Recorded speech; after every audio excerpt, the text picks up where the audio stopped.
ربح البيع أبا يحيى.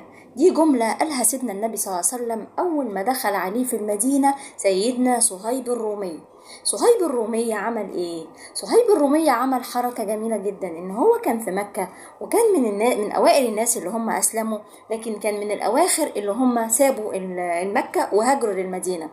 فهو طالع فكان بيجري وراه المشركين، وتنه يجري وهو يجري وهم يجروا وراه لحد ما وصل كده وقال لهم: أنتوا عايزين مني إيه بالظبط؟ انا معايا الرمح وانتوا عارفين ان انا برمي كويس قوي الرمح، ومعايا السيف واقدر كويس قوي ادافع عن نفسي. انتوا عايزين ايه؟ لو عايزين القتال اقاتلكم. فراح قالوا له: لا، انت جيت لنا صعلوك في مكة واشتغلت وعملت الفلوس عندنا، فمش هتمشي بفلوسك دي. قال لهم: يعني لو سبت لكم الفلوس بتاعتي هتسيبوني امشي ومش هتيجوا يمي؟ قالوا له: اه. راح بسرعة قال لهم على مكان الفلوس، عشان هو كان شايل الفلوس في حتة في مكة قبل ما يهاجر للمدينة. وفعلا قال لهم على مكان الفلوس وطلع يجري بعد كده للمدينة. فأول ما شافوا النبي صلى الله عليه وسلم من غير ما يحكي له، النبي صلى الله عليه وسلم كان عارف، سيدنا جبريل قايل له إن هو حصل منه كذا وكذا، وإن هو ضحى بكل ماله عشان يجي ويهاجر إلى المدينة. فأول ما شافوا النبي صلى الله عليه وسلم قال له: ربح البيع أبا يحيى. طيب، تعرفوا بقى ان احنا في كل لحظة في حياتنا بنبقى مخيرين في تصرفاتنا بين ان احنا نبيع الدنيا او نبيع الاخرة. احنا لو سألنا اي حد فيكو: انت عايز تخش الجنة؟ طبعا. انت الدنيا ديت تهمك قوي؟ قال: لا طبعا الدنيا ما تهمنيش.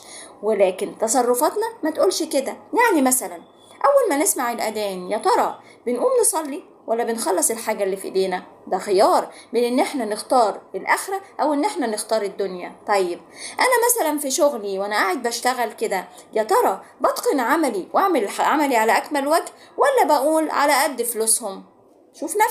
شوف نفسك لما بتعمل اي عمل، هل بتختار بيه الاخرة ولا بتختار بيه الدنيا؟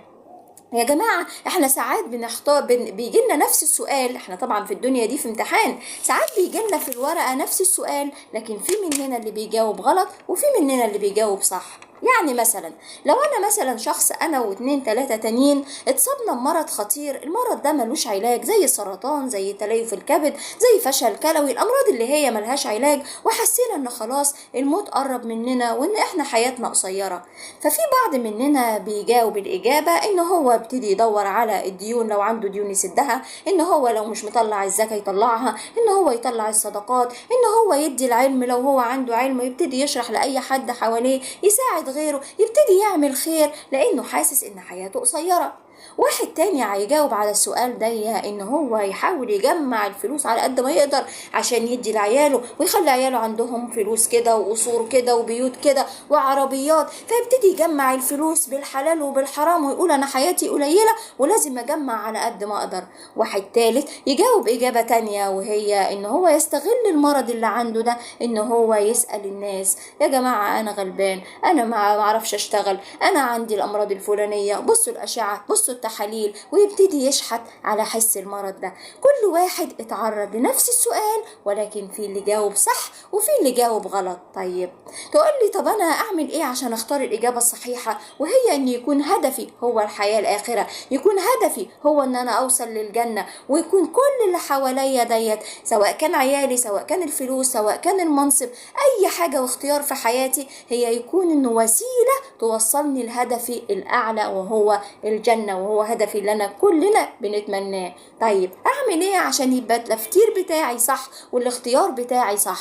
اعمل ايه؟ ان انا اتعلم. حضرتك لو تفتكر كده في القرآن لما بتيجي تقرأ، هل ربنا لما جه خلق السماوات والارض ولا الشمس ولا القمر ولا الجبال ولا اي حاجة من مخلوقاته، هل يا ترى جاب الملائكة واشهدهم هذا الخلق؟ ربنا سبحانه وتعالى ما عملش كده غير لما جه يخلق الإنسان: وإذ قال ربك للملائكة إني جاعل في الأرض خليفة. يبقى ربنا جمع الملائكة بس لما جه خلق سيدنا آدم، وده يدل على إن ربنا سبحانه وتعالى كرمنا على جميع المخلوقات. مش بس كده، ده كمان علم سيدنا آدم. هل يا ترى علم سيدنا آدم عشان يتأنعر كده ويفتخر بعلمه على الملائكة؟ لا، ربنا عايزنا نعرف إن العلم هو اللي هيخلينا خليفة الله في الأرض، هو اللي هيخلينا نعمر الأرض، هو اللي هيخلينا نفكر كويس ونختار صح ونتفكر في خلق الله سبحانه وتعالى. إذا لازم العلم ده، لو عايزين الدنيا لازم العلم، لو عايزين الآخرة لازم العلم، لو عايزين الاتنين مع بعض برضو لازم العلم. فسيادتك لازم تقرأ كتير وتدبر القرآن وتقرأ في الأحاديث وتبتدي تنور قلبك وعقلك. وربنا خلق لنا الأدوات اللي نتعلم بيها، خلق لنا السمع والبصر والفؤاد، كل ده عشان نستخدمه من أدوات، عشان نعرف في النهاية نختار صح، عشان نعرف لما يبقى قدامنا حاجتين نختار فيهم الحاجة اللي توصلنا إلى الجنة، اللي توصلنا إن احنا نرضي ربنا سبحانه وتعالى ونرضي الرسول. عايزة كل واحد فيكم وأنا كمان نتخيل نفسنا لما يجي يوم الحساب ونقابل سيدنا النبي صلى الله عليه وسلم، يا ترى أول ما يشوفنا هيقول لنا ربح البيع زي ما قال لصهيب الرومي، ولا هيقول لنا ليه عملت كده في نفسك؟ وفقت كل اختيار. والسلام عليكم ورحمة الله وبركاته.